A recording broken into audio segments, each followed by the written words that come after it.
Greetings from Seattle. Thought I would do another video showing what I think is the final form for my Yamaha XSR900 2023 in Legend Blue.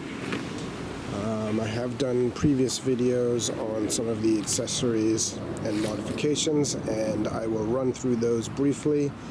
I'll put a link or at least a name and description of all of the parts which I've added, so if I forget their name or if you want to find out where to order them from, then they will be in the description. Okay, so let's start real quick, and I'm going to run through all of the first mods that I did pretty quickly. So start with the most basic thing, grip puppies. Just increasing the diameter of the grips, better for my hands. I did not raise the handlebars or get any extensions there. All I did was just rotate the bars a little bit further that way, and that gives a little bit more height, a little bit more distance for my long arms. That was all I needed to do. I didn't want to change the geometry too much. Let's see what else. I've got the AVS Shorty clutch lever. It just feels a little bit better than the stock one, and I prefer a shorter lever. Just so happens that they had an option in gold, which I think looks really nice. It's not quite the same gold as the forks or the yellow on the tank, but it's close enough that I think it's a nice match. Then I ordered the Brogue headlamp kit.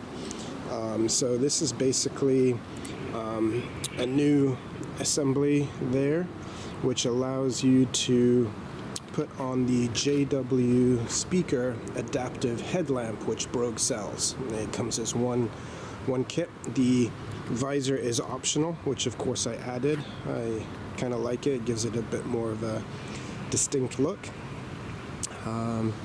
The adaptive speaker is awesome.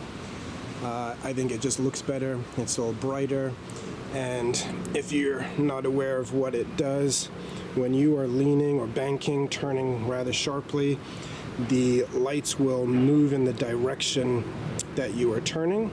That's why they call it adaptive. So it's particularly good on dark, winding roads at night. And I do have a video showing that. Yeah, I love it. The visor came, it was kind of straight, and I just bent it back just a little bit, just to make it look better, I think, in my opinion. Some people don't like it. It's very subjective, but I dig it. Let's see. What else? Okay. I did the tail tidy. It took me a while to decide on doing the tail tidy, but I do think it looks better. This is also by Brogue, and you can get it with their own smaller LED turn signals. I quite like the stock ones from Yamaha. They're larger. I just like that conspicuity. And you know, they're LED, so it's not really any need to upgrade them. If they were, you know, the old style bulb, incandescent bulb, then I would have changed them out. But Brogue does this tail tidy where you can basically just insert the stock signals. That was pretty straightforward.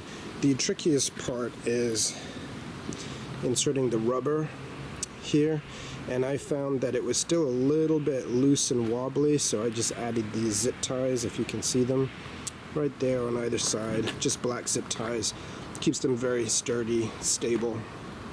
But yeah, just a note on that if anybody's deciding to do that and their turn signals are a little wobbly after the install, put on the zip ties and straighten them right out.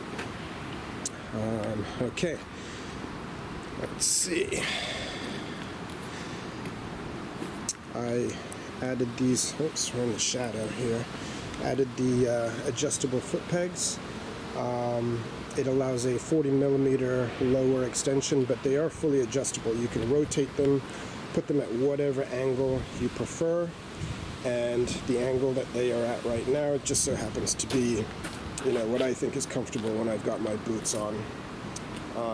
The blue is a nice touch, just kind of pops. And speaking of blue additions, I also added these, man, what are they called again? I can't remember, but it allows you to put it onto a track stand. So obviously I'm not going to put a center stand on this bike, so if you're working on your bike, it's really nice to have it standing straight up and even and stable rather than leaning on a kickstand. So those came in blue. I just picked those up at my local Yamaha dealer. Very easy to install, you just screw them in. Okay, moving on. I installed the Quadlock wireless charger here, and I have it wired into the plug which comes stock. Basically, when I was removing the headlamp, it allowed me access back here, and there's a pre-installed plug from Yamaha. You have to get an adapter, which you can do very easily. I'll put the link from eBay where I got the adapter, and then that allows the Quadlock charger to just wire in there. And I just put I stuffed all the wires behind there, just so it's neat and tidy. Room is tight back there, but it does work. So wireless charger is a must for me. Definitely like that. Then you'll notice on the front, I put on the Denali daytime running lights. Again, I'm big on conspicuity. I do ride at night sometimes. It also gets very gray and cloudy in Seattle, so I want to have as much light as possible. And I really like Denali. They're a little bit pricey, but they're solid quality. I just don't have to worry about them. And I got the switch here. You can install them so that they just are wired straight in, but you can't really control the intensity of the light. Whereas with this switch, which I just kind of installed right on the handlebar there, you have the option to turn the lights off, put them on low, or put them on high. I ride with it on high all the time, but I angle, and it is super bright, and that's why I angled the lights down just a little bit, because I don't want to blind cars. I just want them to be able to see me. And then again, in low light conditions, it does give a nice swath of light in front of you. They don't throw the light in front of you. They're not going to be as strong as certain lamps that you can get if you're doing more off-road stuff in pitch black.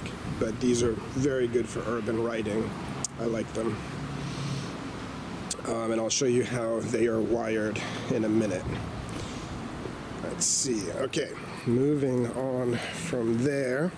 Speaking of Denali lights, I also added the Denali B6 brake light right here. It just goes on to the license plate holder. Again, it's super bright, and this is where the stock brake light is, but having one down here, which is even brighter, is a nice plus. I also added a back off flasher, so when I do brake, that Denali brake light flashes, and I'll show you an example of what that looks like in a minute.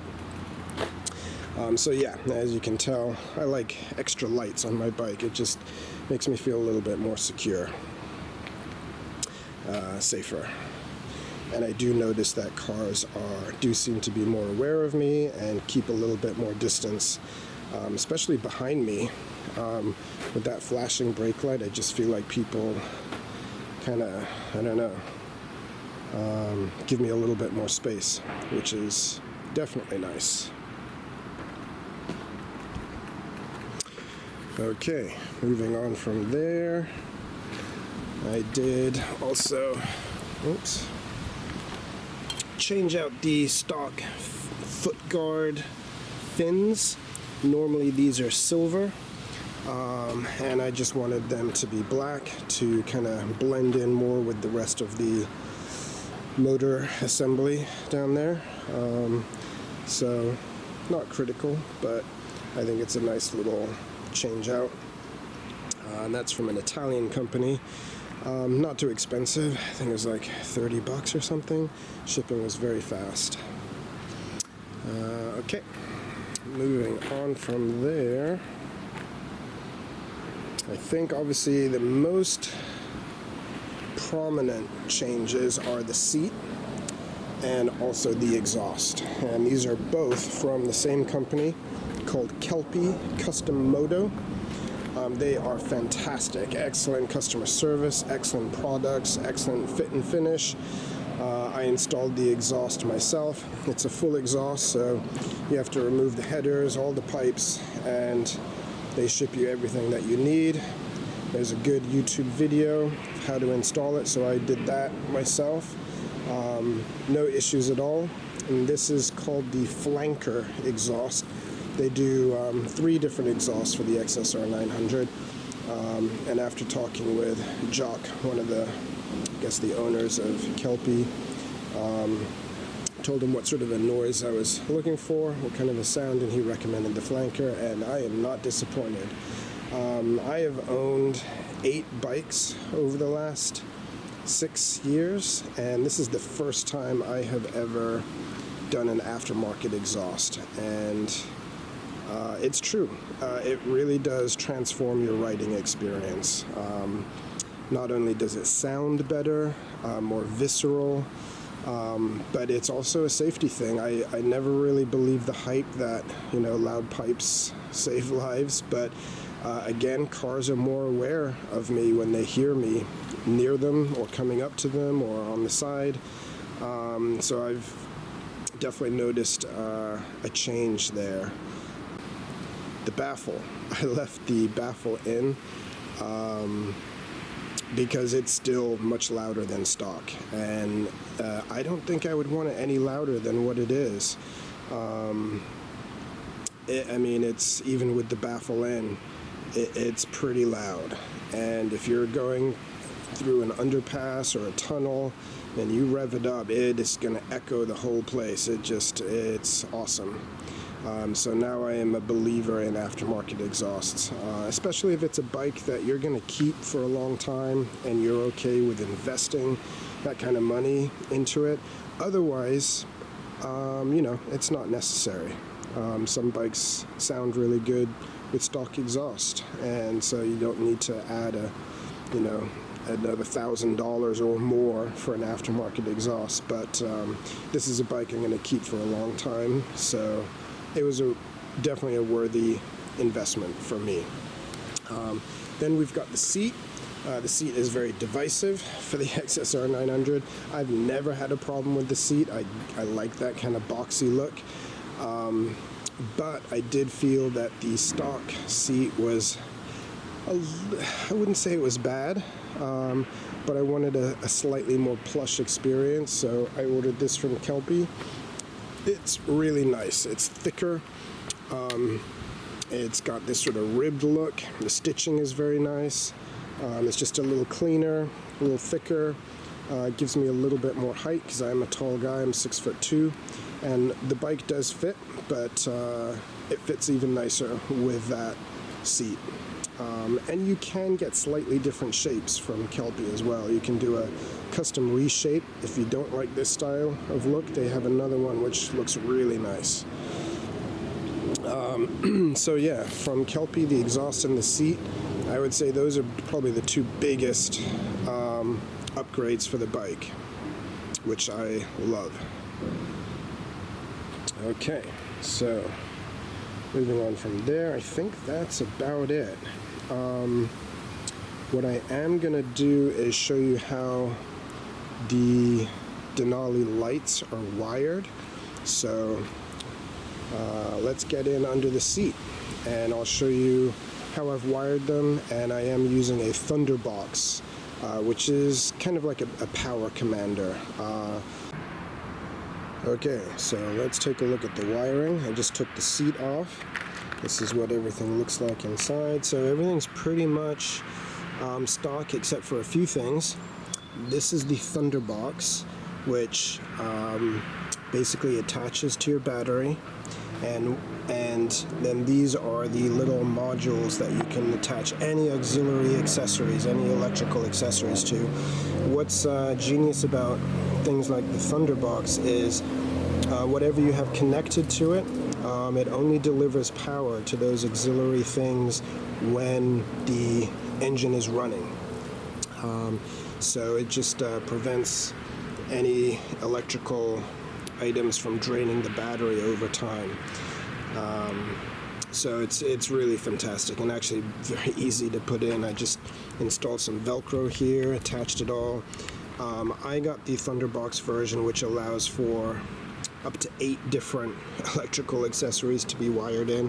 I'm never going to use that many, so at the moment I've just got the Denali lights wired into it, but if I wanted to add anything else like a Denali sound bomb or other lights, accessories, I can just basically insert them in there, find a location to attach it on the bike, and that's it.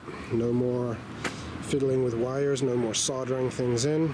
So yeah, I love it. And then this is, as I mentioned, the let me come around here, the brake light flashes. That's what does that. It's a brake light module, basically. I'll show you what that looks like too in a minute. That doesn't get wired to the THUNDERBOX. It basically just kind of inserts between the brake light and the motor, and runs off the power from that.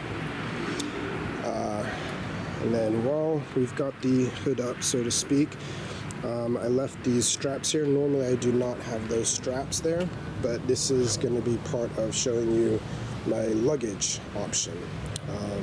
So I usually do not have rear cargo luggage on the bike, but for the few times that I do want it, if I'm taking a trip or doing some grocery shopping or carrying something big, then this is the location of where I just hang the straps, and then I put the seat over top, and then the straps connect to the luggage, which I'll show you in a second.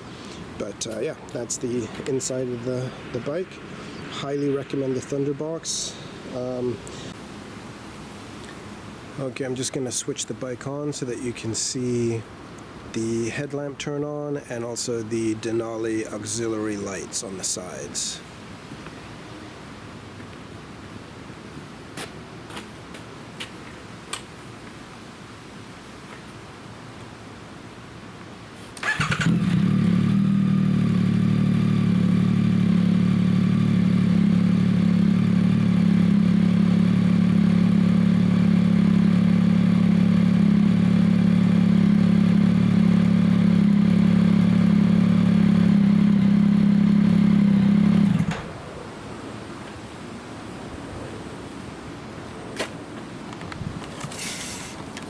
And you can see the lights just switched off automatically because they are wired through the power commander. So when the engine is not on, the power commander switches off power to the lights. Now I'll show you the rear lights and how they flash.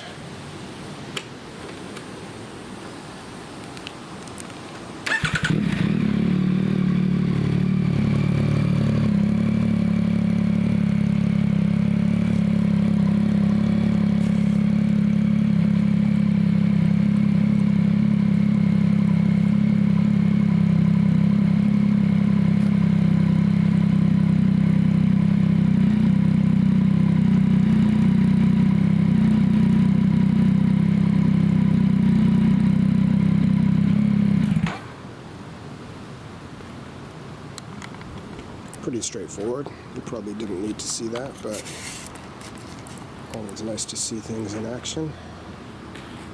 Alright, now I will talk about the luggage options.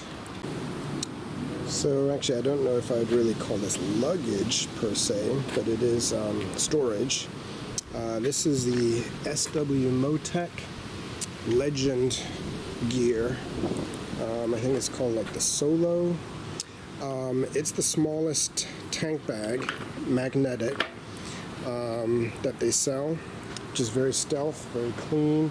I ride with this 100% of the time. Very easy to take on and off. Just put it down on there. It doesn't mark the tank. It's magnetic, even loaded up. It's perfectly safe on the highway. At speed, it doesn't move at all. And I just throw stuff in here super easily. Put my gloves in there, keys, let's see what else. Sunglasses, keep my earplugs in there, sanitizer, a pen, Kaiser pen knife, oh yeah. I got a hip lock from Chrome. This is, if I want to, you know, sometimes if I'm passing through a store, like a gas station or whatnot, I'll just strap my helmet to the handlebar, but if I want a little bit extra protection, this hip lock, cable lock is very easy. I can't do it one-handed, but it just inserts through there. And this is what the key looks like. So very discreet, but it just gives you a little bit extra security. And let's see what I can store in here. So I'll do a little test. We got these tall cans of coffee here.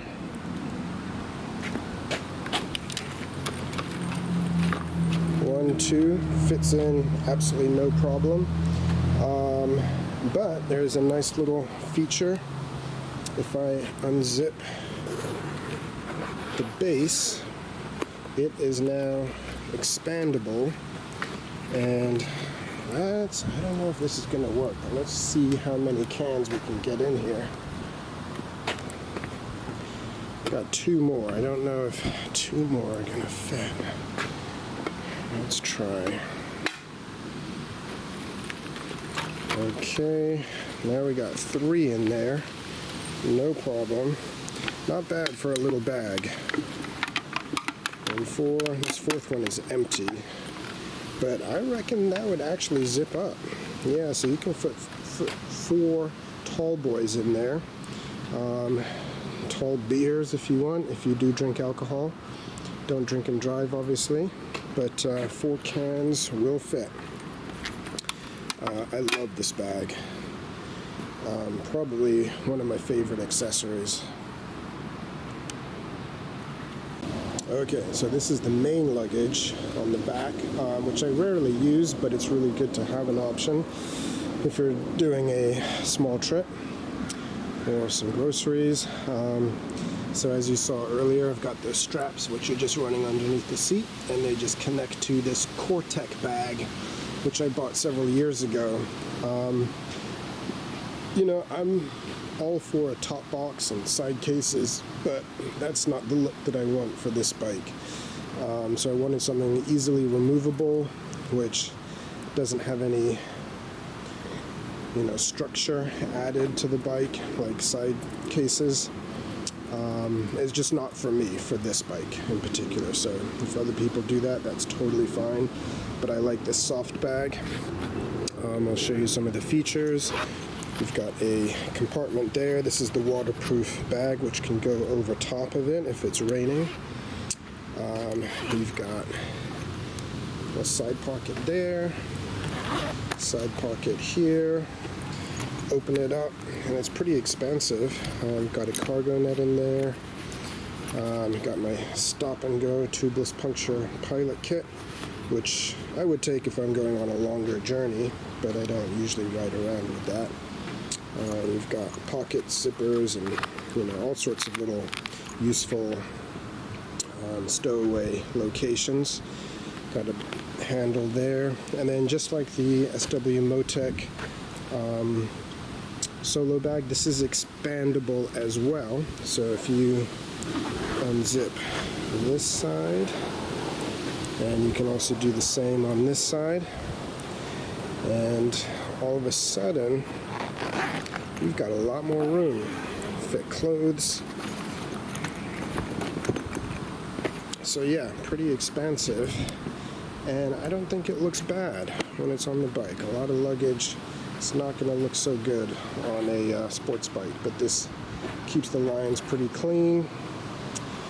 In terms of what you can store, well, I'm not going to show you or test that, but you know, those are 2 cans in there. As you can see, you know, plenty of space there. You could do all your groceries there. So that's it. That is my bike's final form. There is only one thing which is not installed, and I'll show you what that is. It's these valve stems. So one thing that I learned and loved from my Honda NC750X is that when you are pumping air into your tires, the stems are kind of hidden here, but obviously these are just your standard straight out stems, but the Honda NC750X has them on a 45 degree angle, no, 90 degree angle. And that's what these will do. The reason why I'm not installing them is it's a pain in the butt. You have to actually remove the tire from the rim to get in there. So I'm going to wait and have these installed the next time that I am replacing tires, or if I get a puncture, then yeah, because this is just a quality of life improvement. It's not necessary, but as you can see, shiny blue. That's it. Thank you for watching. If you have this bike, I'm sure you're loving it, especially summertime coming up now. If you're thinking about this bike, oof, go for it. Do it. At least test ride it if you can. It is an amazing bike. Thank you, and ride safe. Bye.